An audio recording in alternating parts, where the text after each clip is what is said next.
Okay, ISUZU. Okay. These are ISUZU. Okay, tukianza na mambo ambayo tumepitia mara sijui mobox hii nani hizo vurugu hizo kama kawaida unajua inakuwa spends na kurudia mara ni kwa jinsi ambavyo fungu inafanya. Unaweza kusapitia hizi namna fungu inafanya kazi mara kodi fulani mara nini.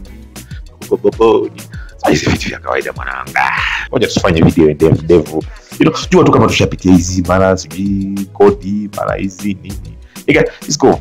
Sasa hii ISUZU si yani okay uchawi ni wa ile code pin code ambao unatumiza hizi software ambazo tunakupatia hizo ambao unaingiza sijui chesi ama unajua sometimes ukiingia chesi wakati coding sasa what you do okay squeeze hata machine yenyewe ukipatia hizi data ya April yeye inajua namna ambayo inatoa hiyo ambayo ina calculate hiyo code. Okay, kwenye hizi ISUZU siri iko kwenye calculate hizi code.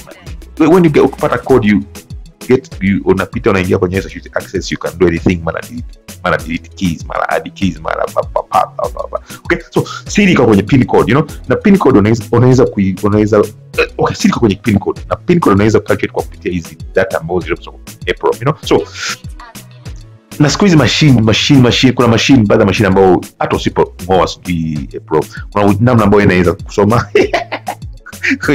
hiyo code but if it goes to extreme after namna ambao unasoma data za April then you crack out the password. Okay, so this was waste time now. The same shit ISUZU ni kwamba fuck nigga long one. Yes, I give thanks and praises to the Most High Jah Rastafari.